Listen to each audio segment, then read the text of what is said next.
பெருந்தலைவர் காமராஜருடைய விழாவில் தனக்கு கிடைக்காத கல்வியினை பிறருக்கு பெற்றுத் தந்த தலைவன் தான் முடிக்காத திருமணத்தை மற்றவர்களும் முடிக்க வேண்டுவதற்காக தன்னுடைய சிறைவிடக் விழாவில் திருமணத்தை நடத்தியிருக்கிறோம்.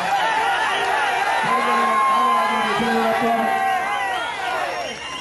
ஒடுக்கப்பட்ட இடத்தினுடைய ஒப்பந்தத்தில் மரியாதைக்குரிய திருமாவளவர்கள் அந்த திருமணத்தை நடத்தி வைக்கிறார்கள்.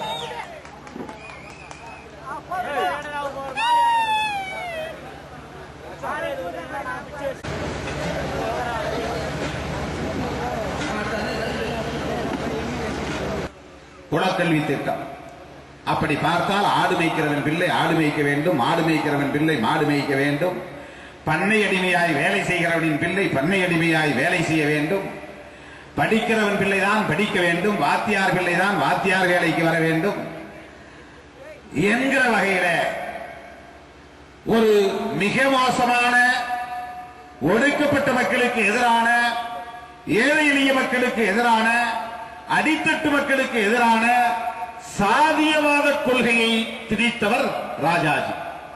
அதனால் ஏறத்தாழ 2500 பள்ளிகளை அவருடைய காலத்தில் இழுத்து மூட வேண்டி வந்தது. அதே பாரம்பரியத்தில், காங்கிரஸ் பாரம்பரியத்தில், காங்கிரஸ் கட்சியின் முதலமைச்சராக பொறுப்பேற்ற பெருந்தலைவர் காமராஜர் அவர்கள் குலக்கல்வி திட்டத்தை ஆதரிப்பவராக இருப்பாரா? அதை வரவேற்கக்கூடிய மனநிலை பெற்றவராக இருப்பாரா? மிக மிக ஒடுக்கப்பட்ட நிலையிலே ஒரு சமூகத்தில் பிறந்த காரணத்தால் இந்த மக்களுக்கு என்ன தேவை என்பதை அவரால் புரிந்து கொள்ள முடிந்தது. இந்த மக்கள் தலை நிமிர முடியாமல் இருப்பதற்கு, இவர்கள் தன்மானத்தோடு வாழ முடியாமல் இருப்பதற்கு, இவர்கள் வாழ்க்கையிலே மேம்பட முடியாமல் இருப்பதற்கு, இவர்கள் விழிப்புணர்வு பெற்றவர்களாக வளர முடியாமல் இருப்பதற்கு மிக பெரும் தடை கல்வி இல்லாமைதான். எனவே இவர்களுக்கு கல்வி கண்களை திறக்க வேண்டும் என்று 3 மைல்களுக்கு இடையிலே ஒரு ஆரம்ப பள்ளியை திறக்க வேண்டும், 5 மைல்களுக்கு இடையிலே ஒரு நடுநிலை பள்ளியை அல்லது உயர்நிலை பள்ளியை திறக்க வேண்டும் என்று ஆணையிட்டு அவர் முதலமைச்சராக இருந்த அந்த 9 ஆண்டு காலத்தில் தமிழ்நாட்டிலே ஏறத்தாழ 12,000 பள்ளிகளை திறக்க செய்தவர் பெருந்தலைவர் காமராஜர் அவர்கள். ராஜாஜி இழுத்து மூடிய 2500 பள்ளிகளையும் திறக்க வைத்தார். அது இல்லாமல் 12,000 பள்ளிகளை புதிதாக உருவாக்கினார். அதனால்தான் திருமாவளவன் இன்றைக்கு இந்த மேடையிலே நிற்க முடிகிறது, திருமாவளவன் இந்த மேடையிலே இன்றைக்கு பேச முடிகிறது.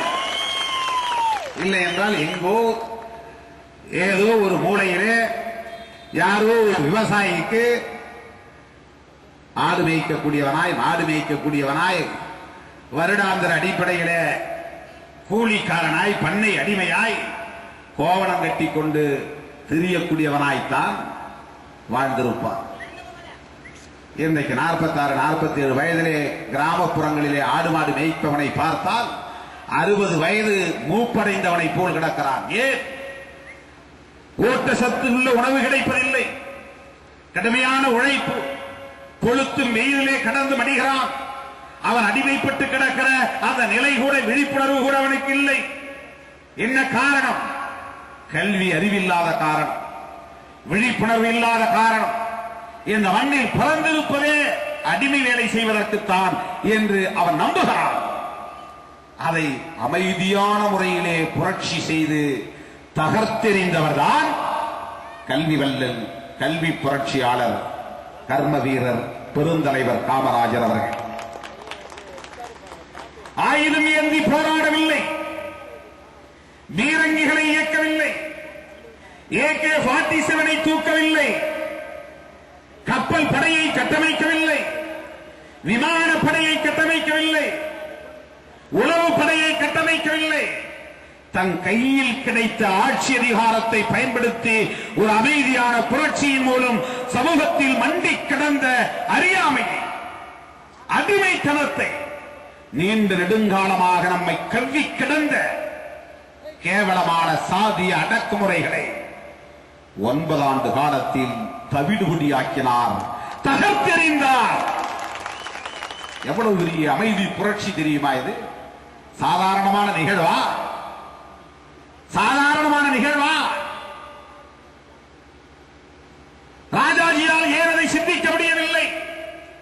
அவர் மூதறிஞர், அவருக்கு உடம்பெல்லாம் மூளை என்பார்கள், ஆனால் மூளையெல்லாம் வஞ்சனை என்பார்கள்.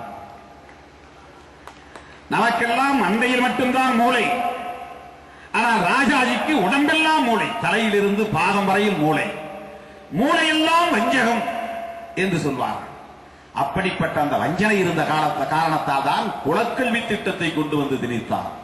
குலக்கல்வி திட்டம் மட்டும் அன்றைக்கு தூக்கி எறியப்படாமல் இருந்திருந்தால் வெட்டி தொழில் செய்கிறவனின் பிள்ளை வெட்டி தொழில் தான் செய்து கொண்டிருக்க வேண்டும், பனை ஏறுகிறவனின் பிள்ளை பனை ஏறிக் கொண்டுதான் இருக்க வேண்டும், கல்லு இறக்குகிறவனின் பிள்ளை கல்லு இறக்கிக் கொண்டுதான் இருக்க வேண்டும். வேறு எந்த தொழிலும் ஈடுபட முடியாது. பெருந்தலைவர் காமராஜர் அவர்கள் தலை நிமிர்ந்த காரணத்தினால் தான், அவருடைய மூளையிலே உதித்த அந்த மகத்தான புரட்சிகரமான சிந்தனையின் காரணமாகத்தான் இன்றைக்கு தமிழ்நாட்டிலே நாடார் சமூகத்தை தவிர்த்து எந்த தளமும் இயங்க முடியாது என்கிற வகையில இன்றைக்கு அவர்கள் வளர்ச்சி அடைந்திருக்கிறார்கள்.